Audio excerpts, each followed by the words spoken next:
So if you watched my unboxing of the Harry Potter Battle, Hogwarts Battle expansion, I talked a little bit about card sleeving, and I'm gonna talk about that a little bit right now, some of my ideas and feelings, and let you know. So I've got this game Trains. First time I'm playing it, I'm shuffling, just like this, just casual, and somehow I hit like this, and one of the cards went straight through one of the others, ripped it right in half because they are thin cards. First time shuffling the deck. I was lucky. It was just a normal train, and the box actually came with a few extras. So no big deal. But I think I just ended up throwing it out. And after that, I was having to shuffle real careful and slow. I was like, I got to get some card sleeves. But what do I do?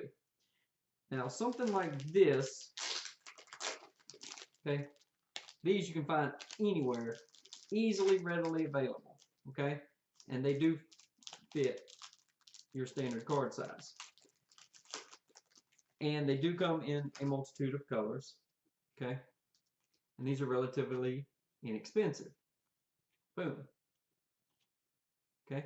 Now, if you can see that, yep, you can see through it. These are not, these are thin. These are not like tournament quality blackout. And that's the problem. That's one of the problems I have with them. Also, there you go. Ultra Pro likes to put a little seal on their card sleeves. Problem is, it's not exactly small and it's not off in the corner out of the way. And there are some cards where it will actually cover up some of the text. And so I don't know why they do that. Now, I had a bunch of these lying around from where I was using regular playing cards and then making my own cards for different games and just like prototyping a game or something, making my own. And so, like I said, these are readily available anywhere, so you can get them. So this is what I had used on my daughter's Harry Potter. And as you can see the crest through it. Now the bad thing is these do have some cool artwork. Really cool. But since I had these lying around and she wanted to play, we just went ahead and used these, and she's fine with them. The reason I sleeved them, though, is because of the pretty artwork. It goes right to the edge of the card. Dark artwork, both sides. Now, it's not a huge deal if you're not planning on cheating or playing some kind of competitive game, if your cards are a little marked, and this is a cooperative game, so it's not that huge a deal. But in the instance of ripping up an entire card, I got that game on sale a couple Christmases ago for 20 bucks. And it's normally 30 bucks, I think. I don't want to rip up a few cards to the point that I can't play 4 players and then have to go buy a whole nother game when I can buy some card sleeves to take care of the problem, because the card sleeves are a lot cheaper than that. So I'm just looking at some options. I may end up having to re-sleeve that because I came across some Quiver clear card sleeves. And that is what I was going to look at.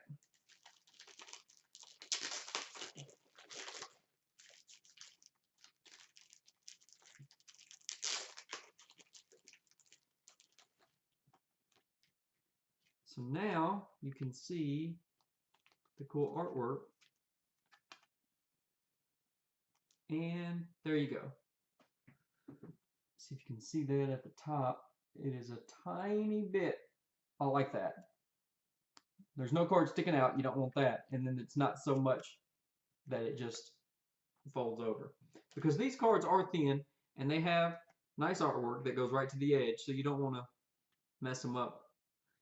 These card sleeves are nice. They're thicker than penny sleeve cards for sure, and they're not so thick that you can't easily use them, and they're going to fit most all of your standard sizes. One of the reasons I got it was for this cool game. I really like this game. Let's take a look at this. Cool artwork with the Touch of Evil hit point seal there on the back. If you notice, it's got black on the outside edges of the cards. Same thing on the front.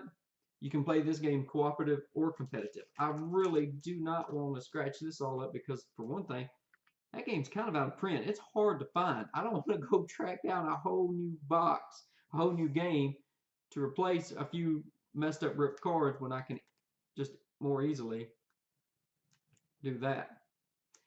Now, those thin cards are just a little bit thicker too, so it protects them from just wear and tear, but also ripping, and so I like it. And so far, I'm really liking these. Got these on Amazon at a really good price. They are, you know, clear, so that when you have a card with cool artwork, see it on both sides, and there is no watermark seal covering up any of the artwork. So I'm really liking these, and so I got those for that.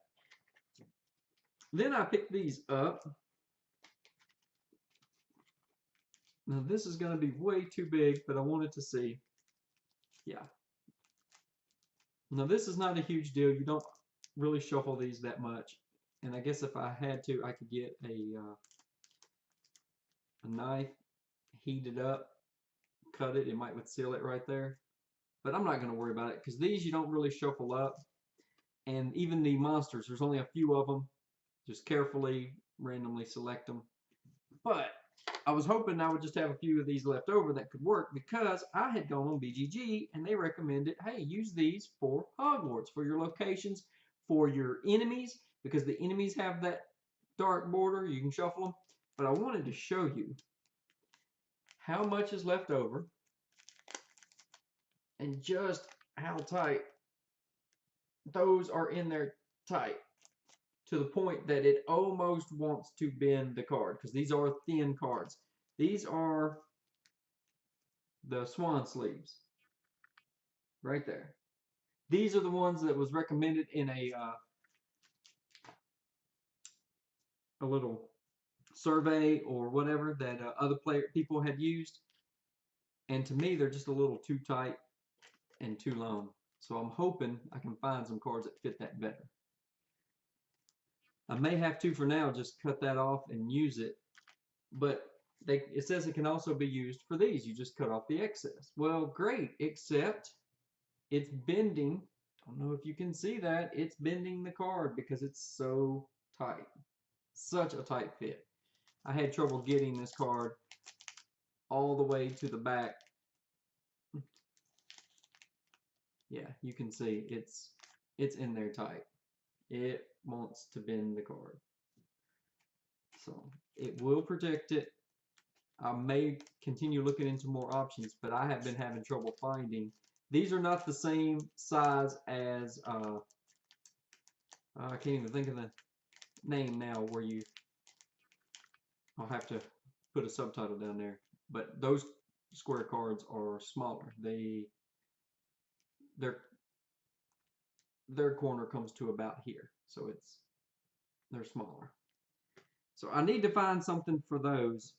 Like I said, I could use these and just get some scissors or a razor blade and cut across there and do the same thing for these. But then you can see the cool artwork. But I just wanted to talk about that and show these off, because some of those dragon shields and stuff like that, they're like professional play, so that you supposedly can't cheat by marking the cards. Or if you have really high dollar cards you want to protect, these are a great value, and I'm thinking I'm going to get more of these because I want to do the entire trains game. The cool thing is I got a bunch of these left over. If I want it, I could put a bunch of waste in these and put the starter deck in these, and then tell everybody, well, every time you buy a card, you sleeve it. Well, that could be annoying, but then you'd have your own color sleeves that would match your color pieces, and then that way, if you're kind of crowded around the table, you don't get mixed up. That's one option.